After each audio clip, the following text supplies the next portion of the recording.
buenas noches, bienvenidos a 52 Minutos. Y esta semana se conoció una información de alto impacto para nuestra región, que fue la suspensión de la producción en Acindar.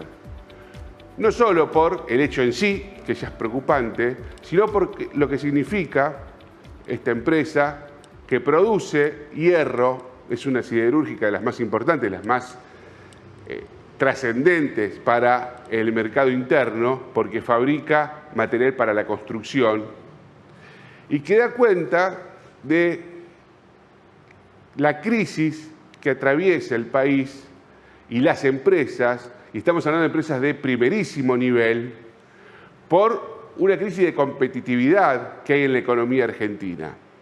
¿Y por qué se da esto? Bueno, por varias razones. Primero, porque es cierto que los empresarios vienen atrasados con la inversión. En los años buenos de vacas gordas, generalmente que los da el peronismo, este es un dato objetivo, en vez de reinvertir, los empresarios suelen, comprarse departamentos en distintas partes del mundo y yates y cosas de lujo. Y entonces tenemos empresarios muy ricos con empresas pobres o empresas con tecnología rudimentaria. No sé cómo es realmente el caso de Acindar, lo que sí sabemos es que ocupa un lugar preponderante en el engranaje productivo, porque si hay una caída de la construcción como la hay, debido a dos factores fundamentales: la anulación de la obra pública de parte del Gobierno Nacional y la otra también de la recesión del mercado interno, que hace que la construcción, por ejemplo, en Rosario, cueste $1.300 el metro cuadrado.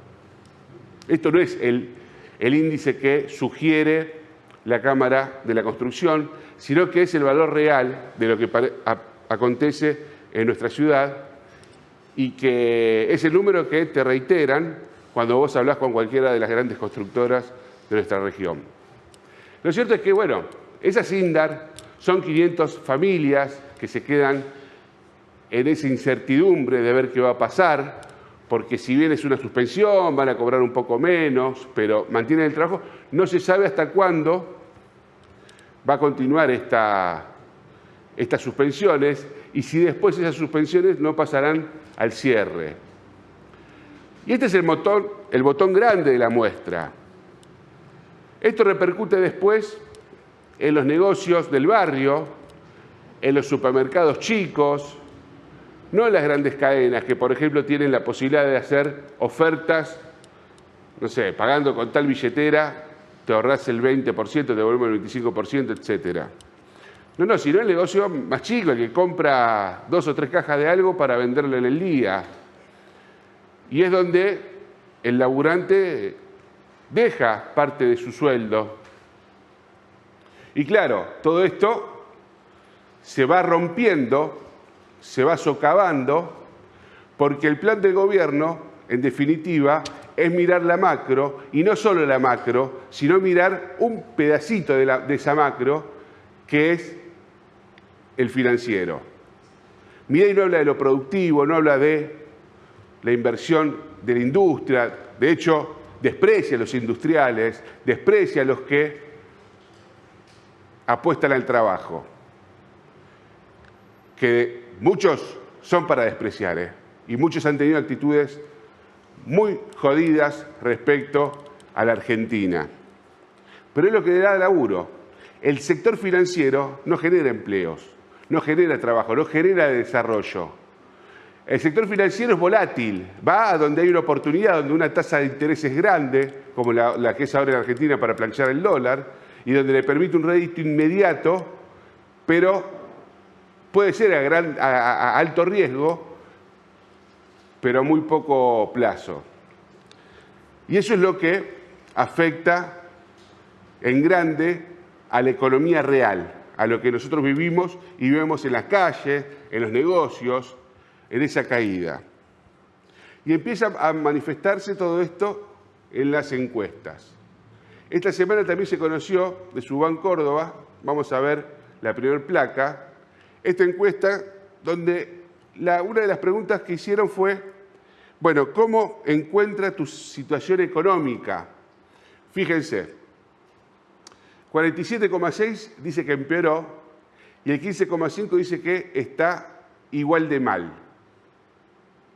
46,6 empeoró y 15,5 igual de mal. O sea que había un 15% que la estaba pasando muy mal y sigue pasándola mal, pero hay un casi 50% que está peor. Y eso es lo que va impactando en la imagen del gobierno. Ese 46,6% que dice que la está pasando mal, más el 15,5% que la venía pasando mal, suman un 63% de la población disconforme con el modelo económico. Este es un problema que empieza a notarse en la agenda diaria de los medios de comunicación, cuando sabemos que Acindar suspende 500 trabajadores, que las inversiones del RIGI al final no vienen, lo que pasa en la industria del calzado, en la industria textil, lo que pasa en grandes industrias de la agroquímica, de la producción agropecuaria, como los Grobos, como Surcos, en fin. Vemos allí problemas, descalces financieros, empresas que apuestan a lo financiero en vez de la producción y un descalce los deja en la cuerda floja. Vamos, a raíz de esto, vamos a la otra placa. Fíjense que empieza a crecer un indicador que hacía mucho que no veíamos en la opinión pública argentina. ¿Tiene miedo a perder su empleo o ingreso por la política económica que lleva adelante el gobierno de Milei? El 50,3% dice que sí y hay un 43% que no. Un 6,7% no sabe, pero ese 50,3% es muchísimo porque habla de un salto importante en la perspectiva y en los temores que tenemos a diario en nuestro país. Es un problema, empieza a sentirse en la calle. Es un problema que va creciendo, que es la posibilidad de no contar con laburo, no tener trabajo. Del 2001, que bueno, obviamente que se quedaba sin laburo en ese momento era muy jodido poder reinsertarse. Después, en el 2003, la devaluación permite que haya una recuperación de la capacidad argentina y de sumar competitividad. Las empresas están perdiendo competitividad en la República Argentina por este modelo financista que impulsa Javier Milei. Y el último cuadro, fíjense, que tiene que ver con los otros dos datos. El 60%, que esto no significa que todos del 60% estén en desacuerdo, pero sí el 60% dice que el gobierno de Milei está profundizando la desigualdad en Argentina, contra un 37,1% que dice que no. Ese 60% está hablando, en parte, de la medida que acaba de tomar el presidente de bajar las retenciones al campo, que hay que ver después si ello va a impactar o no en el precio de los alimentos. Y si eso impacta en el precio de los alimentos, significa que va a empezar a moverse también el principal índice que mide el gobierno, que es el de la inflación, que es el caballito de batalla para llegar a octubre. Y si no lo hacen los alimentos y el campo liquida, hay unos 12.000 millones de dólares que está por liquidar el campo por esta baja de retenciones, hay que ver después qué hacen con esos dólares o con esos pesos que le van a ingresar al campo y si se van a ir al dólar metiendo presión al tipo de cambio. Son dudas razonables que operan en la dimensión de las variables que se están manejando hoy en la República Argentina. Lo cierto es que a nivel político veremos cómo todos estos indicadores, cómo este malestar que empieza a crecer en lo económico, empieza a afectar a lo político. Y ahí vemos que hay gobernadores que estaban muy alineados, o mejor dicho, con muchísima predisposición a ayudar al gobierno de Javier Milei, hoy ya empiezan a tomar alguna distancia, ¿no? Se muestran un poco más combativos, se muestran con un poco más de carácter frente al avasallamiento del gobierno nacional, sobre todo un gobierno que le cortó partidas a todo el mundo y que de a puchos va largando algún billete. Depende de las fidelidades que los gobernadores le garanticen, sobre todo en el Congreso Nacional. Es una política del apriete, ¿no? Habría que preguntarle a algunos gobernadores de Juntos por el Cambio, que se quejaban tanto cuando no eran gobernadores, muchos de ellos, y gobernaba el kirchnerismo, cuando Cristina los miraba mal se espantaban y decían que era un gobierno autoritario. Bueno, muchos hasta ahora estuvieron callados, ahora empiezan